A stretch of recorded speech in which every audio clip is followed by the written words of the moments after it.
ဦးကနေကောင်ပေါက်တာနဲ့မင်းပထမဆုံးမြင်လိုက်ရတာကတော့မင်းရဲ့အဖေအရေးဖြော်ပြီးစားခံနေရတာပဲအစာချေအင်ဇိုင်းတွေထိုးသွင်းပြီးသူ့ရဲ့ခန္ဓာကိုယ်ကိုအရေးဖြော်ကဖြော်ရည်တောက်သလိုစုပ်ယူနေကြတယ်မင်းတို့ဦးဒီကို38ရက်ကြာမစားမတောက်ပဲစောင့်ရှောက်ခဲ့တယ်မင်းတို့အဖေကအသက်ရှူနေသေးတယ်မင်းတို့အသက်ရှင်စေဖို့သူ့ကိုယ်သူပြန်စားသုံးခဲ့ရတာ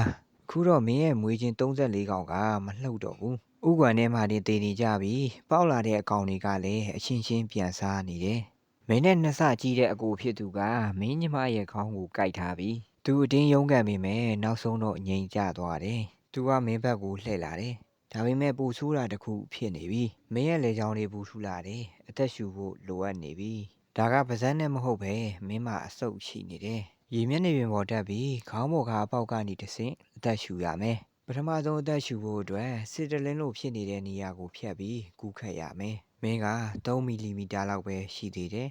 မင်းရဲ့မိသားစုဝင်တွေကလည်းမင်းကိုလိုက်လံရှာဖွေစားတောက်နေတယ်ဒါပေမဲ့တကယ်လူသက်သမားလို့ထင်တဲ့အရာကပဲမင်းကိုပြန်ပြီးကယ်တင်လိမ့်မယ်မင်းရေထဲကိုနင်းမြုပ်တယ်အပေါ်ကိုပြန်တက်ဖို့အင်အားမရှိဘူးမင်းရဲ့စူးတောင်တွေခတ်ပြီးပြက်ကျနေတဲ့လေရင်လိုလဲထွက်နေတယ်မင်းရဲ့ပေါ်မှာလှိုင်းနေထားနေပြီးရေမျက်နှာပြင်ပေါ်မှာလည်းတခုခုလှုပ်ရှားနေတယ်မင်းရဲ့ဘော်ကိုအတင်းယုံတက်လိုက်တယ်တပေကွာမှတင်အဆုတ်တွေကျုံဝင်သွားပြီရေတွေပေါက်ကွဲထွက်သွားပြီပိန်ကြီးငှက်ရဲ့နှုတ်သီးကလှန်တချောင်းလိုစိုက်ကြလာတယ်မင်းရဲ့ခေါင်းကိုအနှဲငယ်လွဲသွားပြီမင်းကနောက်ပြန်လွင့်ဆင်သွားတယ်မင်းကရေမော်ပင်ကြီးကြားထဲကိုဝင်ပြီးပုန်းနေလိုက်ရတယ်ငှက်ရဲ့အရေး3ခါဖြတ်တန်းပြီးတဲ့နောက်မှာနောက်တစ်ခါပြန်ကြိုးစားကြည့်ရတယ်ရေမျက်နှာပြင်ပေါ်ရောက်တဲ့အခါမင်းရဲ့ခေါင်းပေါ်ကပေါက်လေးကနေလေကိုဆုပ်ယူလိုက်တယ်ဒါကငကားပေါက်လေးတစ်ကောင်ရဲ့လေမှုတ်ပေါက်လိုပါပဲအောက်ဆီဂျင်ကမင်းရဲ့အဆုတ်ထဲကိုအေးမြသွားစေတယ်အဲ့ဒီအချိန်မှာတခုခုကမင်းရဲ့အမီကိုလာပြီးဆွဲတယ်မင်းတဲ့နှစ်ဆကြီးတယ်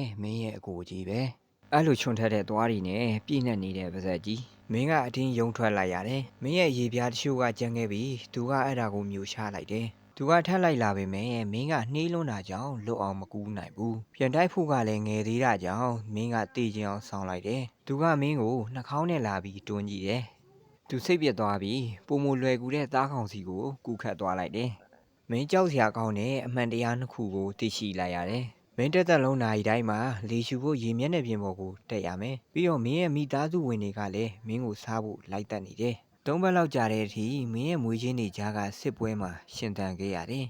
မင်းရဲ့မောင်နှမတစ်ဝက်လောက်ကအချင်းချင်းပြန်စားကြရင်ကုန်သွားကြပြီကျန်တဲ့တစ်ဝက်ကတော့ရန်သူတွေရဲ့စားတောက်တာကိုခံလိုက်ရတယ်မင်းကူအသက်ရှင်နေတာကအနှဲငယ်နေတတ်အောင်တင်ယူခဲ့လို့ပဲအခုတော့တခုခုပြောင်းလဲနေပြီမင်းရဲ့အရေးပြားကမာကျောလာတယ်ဒါကိုကောင်းတယ်လို့မင်းကထင်နေတ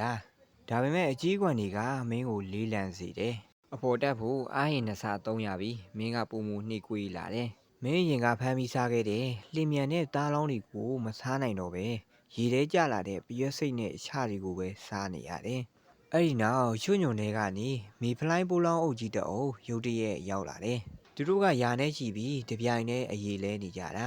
မင်းကအဲ့ဒီနေရာကိုအသာလေးကူးခတ်သွားလိုက်တယ်ပါဇက်ကိုဟာထားရင်မင်းရဲ့တန်ချက်ကလိုကိုတဲ့ကရေစီးချောင်းနဲ့အဝင်မတော်ဖြစ်သွားတယ်မင်းကမထိန်နိုင်တော့ပဲဘေးတိုင်းလွင့်ဆင်သွားပြီးကြောက်တုံးနဲ့တိုင်းမိတယ်ပြန်ထိန်နိုင်တဲ့အခါဇလားပြားလေးတစ်ကောင်ကပိုးလောင်း30လောက်ကို30စက္ကန့်တွင်စားလိုက်ပြီးငါခုလေးတစ်ကောင်ကလည်းနောက်ထပ်အကောင်20လောက်ကိုရသွားပြန်ပြီအဲ့ဒီအုပ်စုကြီးလူစုမကွဲခင်မှာမင်းကတော့2ကောင်တည်းပဲဖမ်းမိခဲ့တယ်မင်းရဲ့တဝက်လောက်ပဲရှိတဲ့ငါးတွေကတော့မင်းထက်15စားမကပိုပြီးတော့ဖမ်းမိသွားကြတာအဲ့ဒီချိန်မှာပဲမင်းကသွေးနှံတစ်ခုကိုရလိုက်တယ်မင်းရဲ့အမြင်အာရုံတွေကအယမ်းညံ့လွန်းတော့အမဲသက်တွေနဲ့အရိပ်တွေကိုပဲမြင်တွေ့နေရတယ်အဲ့ဒီအချိန်မှာအာဖရိကအဆုတ်ရှိငါးကြီးတစ်ကောင်ရေတိမ်ပိုင်းမှာတောင့်တင်နေတာကိုမင်းတွေ့လိုက်ရတယ်သူကမတည်သေးဘူးရေကုန်လည်းရင်ပိတ်မိနေပြီသူကမျက်စိမမြင်ပဲကိုကြီးမဲ့နေတာမင်းကအသာလေးကတ်သွားပြီးသူ့ရဲ့လွင်မျောနေတဲ့အရေးပြားပိုင်းစလေးကိုကိုက်ဖြတ်လိုက်တယ်ဒါကအသားစစ်တော့မဟုတ်ဘူးဒါပေမဲ့ပရိုတင်းဓာတ်အပြည့်ပဲမင်းဒုတိယတစ်လုံးမျိုးရှာနေတော့မှပဲရေပြင်ကမှောင်မိုက်သွားတယ်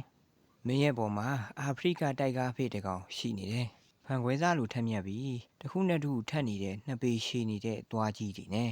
သူကအာဖရိကငါးကိုမကြည့်နေဘူးမင်းကိုကြည့်နေတာမင်းကခဏတာတောင့်ခဲသွားတယ်သူ့ရဲ့သွားတွေကသားကောင်တွေဘလို့မှမလွတ်မြောက်နိုင်အောင်ဒီဇိုင်းထုတ်ထားတာတစ်ချက်ဟပ်လိုက်ရုံနဲ့တင်မင်းတည်သွားနိုင်တယ်ခုဆိုမင်းရဲ့အကြီးကွန်တွေကအတော်မာနေပြီဖြစ်လို့သူ့ပါဇက်ကိုထိခိုက်စီနိုင်တယ်လို့ကြားငါကတွက်ချက်နေတယ် ဒီလိုမှဆက်ဆက်တက်တော်ဝါအသေးလေးကိုစားရတာစွန့်စားရကြူနှက်ပါမလားပေါ့သူမစားဘူးဆုံးဖြတ်လိုက်ပြီးရေနဲ့ပိုင်းစီကူးခတ်သွားတယ်မင်းသက်ရှင်ခဲ့ရတာကမင်းကိုစားရတာစိတ်နှောက်ယှက်ဖြစ်စေရကောင်းလို့ပဲအဲ့ဒါကမင်းရဲ့ခုခံရေးနှီးပြူပါပဲမင်းလည်းအရေးကုန်အပိုင်းစားလေးတွေကိုပြန်ပြီးကိုက်ဖက်စားနေလိုက်တယ်မင်းရရှိလိုက်တဲ့အားသာချက်တိုင်းမှာပေးဆက်လိုက်ရတဲ့တန်မိုးရှိတယ်ဆိုတာသိထားပါအဲ့ဒါကရှင်သန်မှုကိုပုံမခက်ခဲစေတယ်နောက်တဲ့6ဘက်လောက်ကြာတဲ့အခါမင်းက73မီလီမီတာလောက်ရှိလာပြီအကုန်လုံးမှာအကြေးကုန်တွေဖုံးအုပ်နေပြီအဆုတ်ကလည်းအပြည့်အဝဖွံ့ဖြိုးသွားပြီတနင်္လာနေ့ပါအထိအသက်ကိုလည်းအောင်ထားနိုင်ပြီနောက်ဆုံးတော့အားသာချက်တစ်ခုရပြီလို့မင်းထင်နေတာလား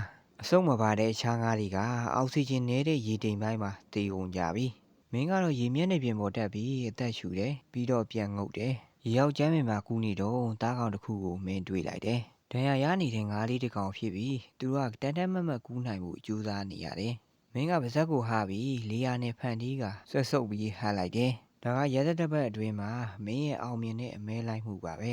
မင်းကိုမင်းဘယ်သူမှတားလို့မရတော့ဘူးလို့ထင်နေတော့မှနောက်ထပ်အသက်ရှူဖို့လိုအပ်လာတယ်အရေးတွေကိုကြည့်ရင်အပေါ်ကိုကူးတက်ပါတယ်ထုံးစံတိုင်းပဲရေမျက်နှာပြင်ကတော့ကြီးလင်းနေတယ်မင်းကောင်းကိုမော်ပြီးရေမျက်နှာပြင်ပေါ်ကိုတက်လိုက်တဲ့အခါမင်းရဲ့ကြောကုန်းမှာနာကျင်မှုတွေပေါက်ထွက်သွားတယ်ပိန်ကြီးငယ်ရဲ့နှုတ်သီးကမင်းရဲ့ရှက်ဝတ်ကိုဖောက်ထွက်သွားပြီငှက်ကမင်းကိုရေထဲကနေမယူဖို့ကြိုးစားတယ်မင်းကလေးလွန်းလို့နှုတ်သီးကနေပြုတ်ကျသွားတယ်သွေးတွေစီကြရင်မင်းကကြောက်ခဲတခဲလူကိုနစ်မြုပ်သွားတယ်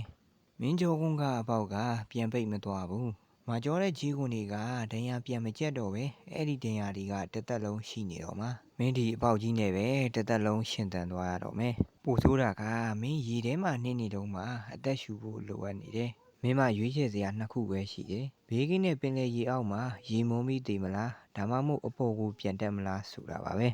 အပေါ်မှာတော့ပိန်ငင်းကတေးကြပေါက်စောင့်နေအောင်ပါပဲမင်းကိုမအားတင်းပြီးအပေါ်ကိုတက်လာခဲ့တယ်။လေကိုစက္ကန့်ဝက်အတွင်းမှာအမြန်ရှူလိုက်ပြီးပြန်ငုပ်လိုက်တယ်။ပိန်ငင်းကလက်မနှဲငယ်လေးလွဲသွားခဲ့တာ။ဒီချိန်မှာပဲမင်းသဘောပေါက်လိုက်တာကအဆုတ်ရှိတာကဆွမ်းအားရှင်မဟုတ်ဘူး။ဒါကကျိန်စာတစ်ခုပဲ။တခြားငါးတွေကရန်သူလာရင်ပုံနေနိုင်ပေမဲ့မင်းကတော့ပုံနေလို့မရဘူး